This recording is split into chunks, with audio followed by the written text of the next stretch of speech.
All right. So we next are going into the future. You know, we're sitting here today on the 27th, and we have 11 in a smidge of time, 11 months and a smidge left to the year. And Diane Covington is going to bring us forward with that next part. Take it away, Diane. Thank you, Francine. Well, you guys, thank you for taking time on your lunch on a busy day where I know you all could be doing something else. So my goal for today is that you walk out of here with the ability to make a plan tonight before you go to bed. So I'm hoping that each of you, before you hit the pillow tonight, have an opportunity to reflect back on what Leah shared, what Carolyn shared, and then I'm going to give you a little bit of a template to get into action, and that by tomorrow morning when you wake up, you will be in a different place than you are right now. So we've looked now back at the past and 2020, which I'm sure is a year none of us will forget. We also looked at our present and what worked and what didn't work. So now let's get into some action. Today seems to be a day for acronyms. So I'm only going to give you one more, I promise. But it's the word focus. And I'm sure a lot of you have already heard this, FOCUS. And it stands for follow one course until successful. Follow one course until successful. Now, I don't know if you guys have ever felt like a squirrel in the street. You ever seen those squirrels that dart out? They go left, they go right, they go left. And then as they go to right, they hit a car or the car hits them. So do you ever have days where you have a plan and then for some reason the plan goes left, right, and all over the place, and pretty soon it's dinner time and you're like, what happened to my day? Does anybody else ever have a day like that? Okay, good to know. So what I do want to have you guys think about is if you've ever had that kind of a thing, what can you do throughout the day to remind yourself to stay focused? Now I'm going to share a concept that some of you will laugh at because it's so basic, but I learned this years ago when I was doing a lot of coaching training. Although I do probably 80% of my time in Mary Kay is coaching entrepreneurs.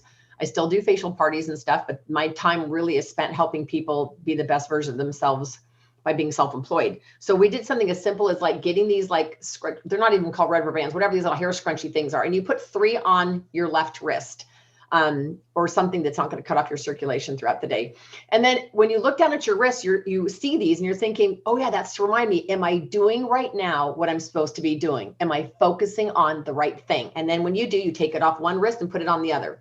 And then it might be 10 minutes later, it might be 2 hours later, you look down, you go, oh, am I doing right now what I'm supposed to be doing?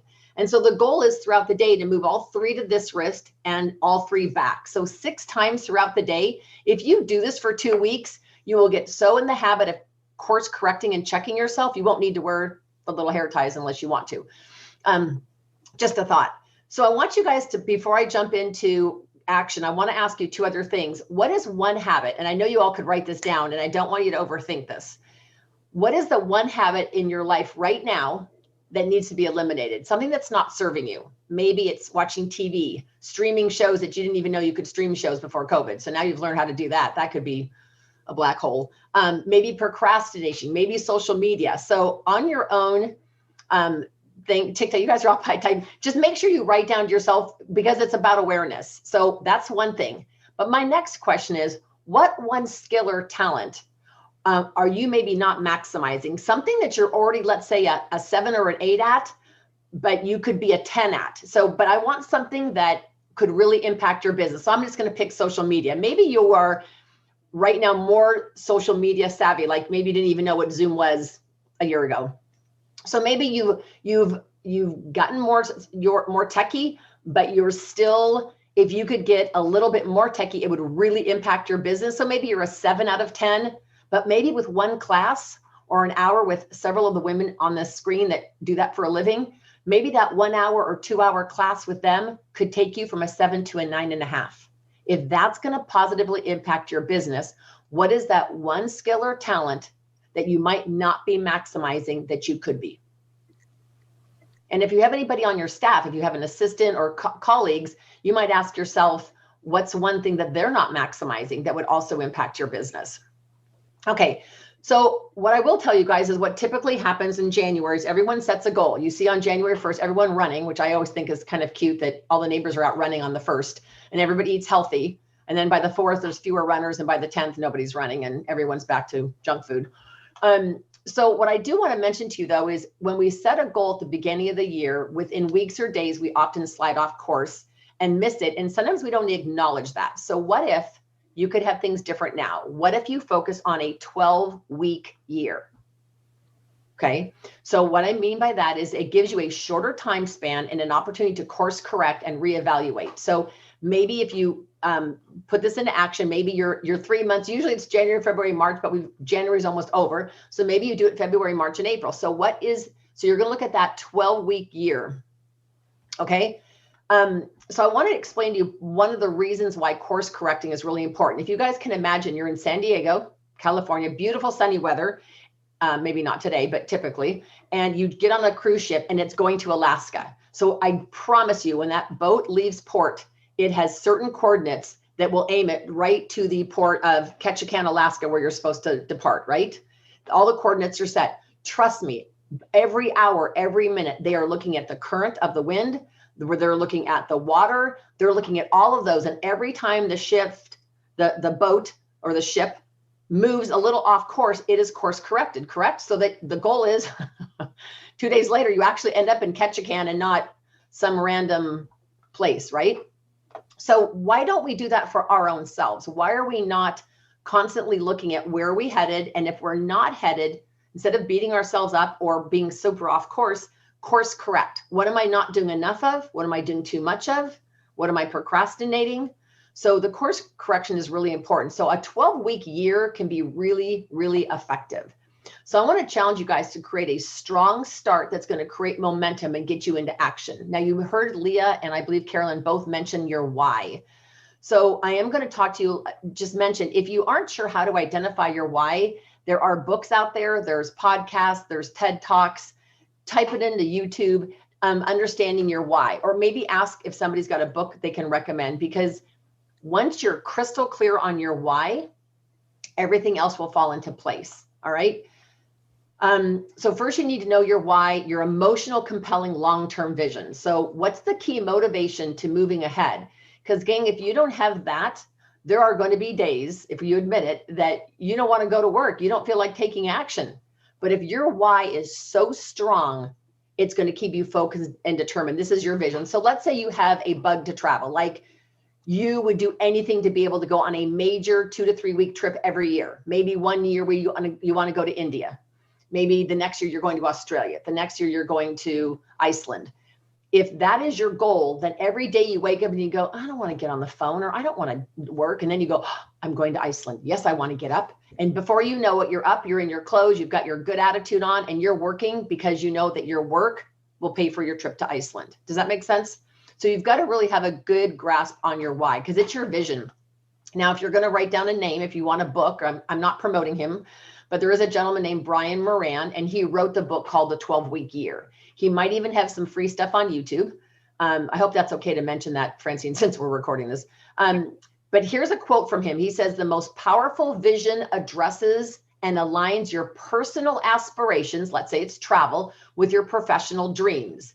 That's because in the end, your professional vision often funds and enables your personal vision. So the more money you make in business, the better your trip is, right? Otherwise, instead of going to Iceland, you might be going to the Grand Canyon. Nothing against the Grand Canyon, but it's a totally different vacation. So he talks about just taking a few minutes today, you guys, whether it be right after this or before you go to bed. And I want you to write a few things down, okay? I want you to take a few minutes and write down, what do you want to do, like in life? What do you want to have? And it could be physical things. It could be a bigger house. It could be a boat. It could be whatever. And what do you want to be in your life? And what's the most important thing to you mentally, financially, physically, spiritually, professionally, maybe with your faith, all of those things. And most importantly, what freedom do you want? Therefore, what income do you need? And write all this stuff down. You'd be amazed how cathartic it is to just do that. And you might do it and then go ahead and make yourself dinner and then come back and look at your list and add some things or take something off. So those are really important. So then the second thing you're going to do is you're going to set a specific and measurable 12-week goal that is aligned with your longer term vision. You want it to be realistic, but enough of a stretch to make you be the greatest version of yourself. You don't want to be on autopilot. Okay. You want to share your 12-week goal with a business partner or colleague, but you also want to share it with somebody personally that really believes in you. So you want to share it with both a professional and somebody personally. So let's just say you've got this long-term vision to go on all these trips and all of this. So let's say you're going to focus on no more than 3 big goals in that 12-week block. So I'm just going to give you a quick example. Maybe it's to weigh 130 pounds. Now, for some of you, that's probably more than you weigh, and for others, whatever. Just take that as an example. Let's say one is to be healthy and weigh 130. Maybe one thing is financially to have $8,000 in your travel fund. And your third goal would be have your business customer base increase, depending on your industry. So you take that and you come up with those 2 or 3 goals that you're going to focus on during the 12 weeks and you write them down, right? Under each of those goals, you're going to define what is the highest priority of daily and weekly action to reach that goal. Some things are going to be something you do every day. Some things are going to be done once. So for example, if your weight thing was actually one of your goals, you might say then I'm going to work out 5 days a week every week. So under your weekly and daily, it would say work out 5 days a week. But another activity might be join a gym. Well, you only need to do that once, right? So once you have that on your list of action items. So last, before you get into action, ask yourself 2 questions. Okay, what will I struggle with to take these actions? So in other words, what could possibly get in your way? And it could be a mindset. It doesn't even have to be a physical thing, but it could be just something you're thinking. So the first question is, what will I struggle with to take these actions? So if your thing was to weigh 130 pounds, however many pounds that would take, it might be getting up. The thing that you might struggle with is, well, I have to get up earlier in order to have time to work out. So then I want to ask myself, so then what do I have to overcome to not do that? And it might be, I have to get a workout partner, or maybe I put my alarm clock clear across the other side of the room, so I have to get up, or maybe I go to bed earlier. Those are all things that you can do. So be aware of what could hold you back or what could stop you from getting your goal. And then the last question, the first question is, what will you struggle with to take your action? And the second question is, what will I do to overcome that? Because if you anticipate something that could hold you back, then you'll be able to kind of nip it in the bud. So now you're ready to make your 12-week plan. So I want you guys to get really clear on your vision, pick a 12-week goal, focus, remember, follow one course until successful. Take your focus on 2 or 3 smaller goals that are going to align with your bigger goal, and write down what daily and weekly actions are you're going to need to do to cross the finish line. The key part of that is at the end of the 12 weeks, if you're off, you're going to look at that and you're going to say, okay, what did I accomplish in 12 weeks? What am I not close? So if you, let's say, heaven forbid, you actually put on weight during your 12 weeks, then you need to say, okay, great. I did good on my business goal. I made money for my trip, but I actually put on 2 pounds. So then you go back and you go, oh, that working out 5 days a week. Yeah, I'm not so good at that. So you'll know that 12 weeks in, so you can set yourself up for a win the next 12 weeks. Because when we set that goal in January, guys, by June, not even by June, by February, we've given up, and we don't, quote, reevaluate until January of the next year. So I challenge you guys, try this for the next 2-3 month blocks. Set a 12-week year. Take your February, March, and April, and then take your May, June, and July, and just work on a 12-week plan and see if you don't get more phenomenal results, and course correct, and don't beat yourself up for what you didn't accomplish. Celebrate what you did accomplish. Thanks. And back to you, Francine. Wow. I think we're all out of breath. That was fabulous, Diane. You know what dawned on me as I was listening to her, that, you know, while we're doing the 12-week year, dividing our year up like that, we're really visiting the ghost of our business past, the last 12 weeks. Then we're looking at the ghost of the present, or the reality of the present during, you know, as we end those 12 weeks. And then we course correct and are looking forward to the future. So following one course until successful, the focus is another great acronym. And the 12 weeks, dividing the year up in 12 weeks is fabulous. I also thought the tool that Diane mentioned is find one habit that maybe, you know, especially as we're looking at the past, that is not serving us. streaming Bridgerton. I mean, how can you stop? But maybe that's not working for you. Anybody besides me? And then what's that one skill that you can really hone in, because you're really good at something, and maybe if you bring it to a 10, that could really be another game changer for you. So I love those tools.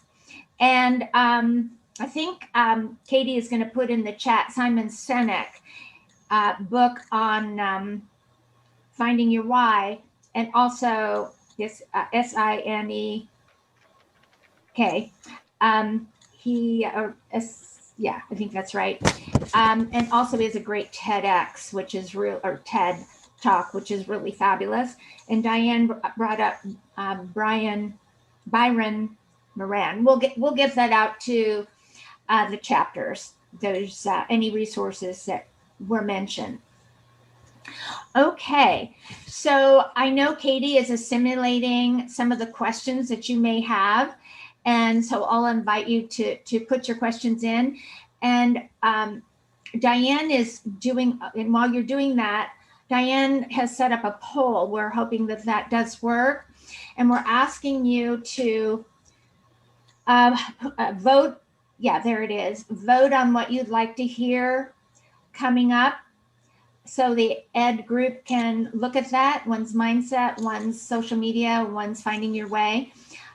Maybe you could put 1, 2, 3, or I'm not sure how the poll, it's multiple choice. So maybe you could put your however it's going to work for you. I'm not sure. Maybe you can just choose one. Well, you can choose more than one, though. It does allow you to do that.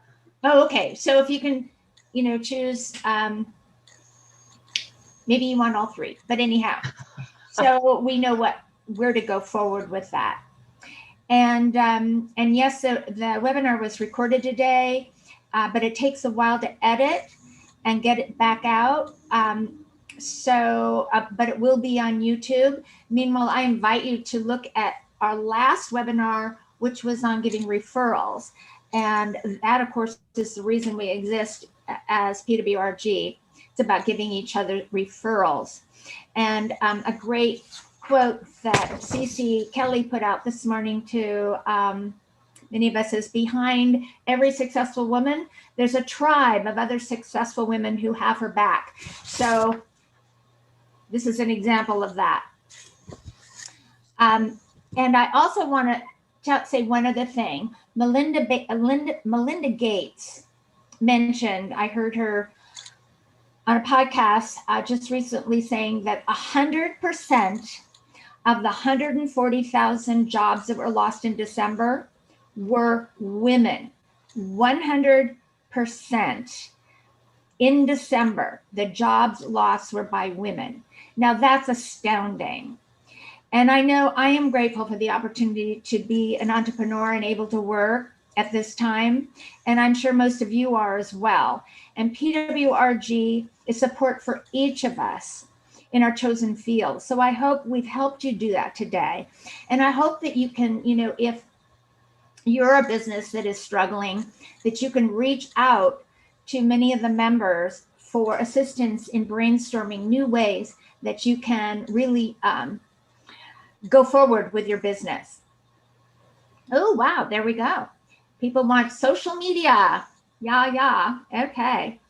So, all right. So Katie Ferrari of the Pleasant Hill chapter, would you help us out with any questions that have come up for specific speakers? Absolutely. I actually don't see any questions. I did have a question for Diane. The name, was it Brian Moran, the 12-week year? Is that the name? Am I muted, or can you hear me? No, we can hear you. Okay, perfect. So yeah, let me just cross-check the spelling of his name. I had it written here. Okay. It is Brian, B-R-I-A-N, Moran, M-O-R-A-N, and he did write a book called The 12-Week Year, and I know there's a lot of other people that have done something similar, but that is his name. I believe he even has some free stuff on YouTube. Okay. Like I said, I don't see any questions. But I actually put a question to all the speakers because I always love this question. So this is my own personal question. What book did you recently read that is more business related? And or what book would you recommend people read that you liked, that, you know, kind of gets some of this, captures some of this information?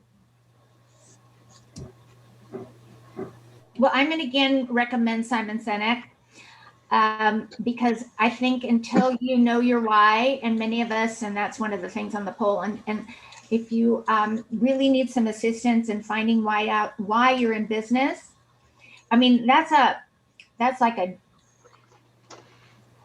existential, spiritual, emotional question that you ask yourself that really carries you through the ups and downs, and you remind yourself about every day. And so that is a book. It's for business, and anything that you can start with the TEDx. I think just go to YouTube, or just go to YouTube. Perfect. Leah, do you have any recommendations? One just popped into my head. So I'm a big proponent of going for walks as a way. Night walks, if you can do it in your neighborhood. I can't, but I'm in Oakland. But I'm a big fan of going for walks to help you work out things. They kind of work themselves out when I go for walks. I listen to a podcast called The Happiness Projects, The Happiness Labs. It is lectures presented by a professor at Cornell, and it's all about the science of happiness. And I, for one, feel that being a business owner is, as Francine was saying, it's kind of an existential journey. So I have learned so much about how we get in our own ways of our own happiness, and how to get around that, and how to set ourselves up for the success that we so desire. So the Happiness Labs. You can find it on any podcast station, but I read novels mostly. Awesome. I've heard that one too. I haven't actually listened to it, but it's something that's been suggested a few times. Carolyn, do you have any suggestions on something to read? Well, I'm not sure this would necessarily excite everybody, because it's not necessarily a business book. It's a book on coaching, but it's called Emotional Literacy. And it's a series of books or The Unopened Gift by Dan Newby. And this is about how to understand your emotions. And it's not about emotional intelligence per se, because that's kind of the next level up, how we deal with our emotions, how we deal with other people's emotions. It's almost like how to decode what emotion you're sitting in, knowing that emotions happen to us all the time. And sometimes they drive us in ways that are unanticipated, or we really don't like, just because we don't understand where we are. So I would recommend that for anyone who's interested in that particular journey. And that's by Dan Newby, The Unopened Gift. Great. I do see people suggesting some other things in the chat, so definitely look there. I don't see any other questions, Francie. So if you want to take this back, you can have it. Can I recommend another book? Oh, Yes, absolutely. So it's actually a little bit more of a spiritual book. I was actually given to it. It was as a gift when I went to guest speak at an event, and it's called the 4-8 Principle, like 4:8, as in Philippians 4:8.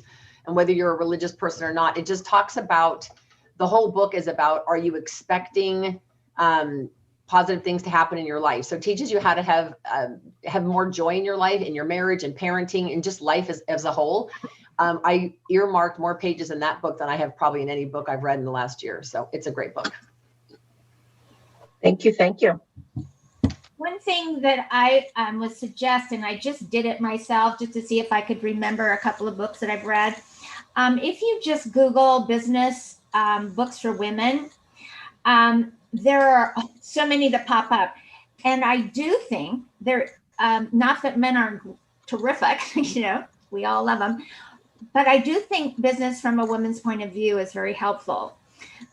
We are in business.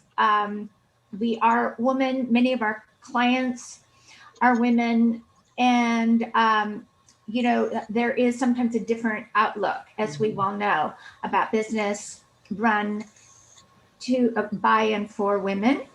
And I see somebody says of potential PWRG book club. I agree. I think it would be great. Maybe somebody could decide to get that together. So anyhow, you know, if you Google it, and of course, anything by Melinda Gates is great. And I heard her mentioned and saw her being mentioned. Lift is a book that she has right now. I think there's a couple other words in there, but lift is the key word if you Google that. Anything else by anybody? If not, you are a badass. The badass ones are all really, really good. And Tara Moore. Tara Moore is a business coach for women. And her book, Carolyn, what's the name of that title? Do you remember Tara Moore's title? I have it. Oh, Playing Big. Playing Big. Oh, I highly recommend it. I've used it a number of times for the educational moment in PWRG. Playing Big. Very. Yeah, she has a couple of books, and one, I think one about your not inner saboteur, it's something else. Inner critic. Yeah, yeah. I do think Playing Big is really different chapters, and it's great. You just take one chapter, like words that you use when you speak as women. Excellent, excellent. So I highly recommend that. Tara, T-A-R-A, Moore, M-O-H-R, I believe that's right. M-O-H-R. Yeah. All right, guys and gals, thank you so much for being here and breaking our record. And we're certainly, as an educational group, we'll look at social media and get some really great teachers for that from our population in PWRG. Thank you so much. Thank you, speakers. And thank you, Katie and Diane, for being behind the scenes. And also Sabrina Axe for helping with the social media. Bye, guys.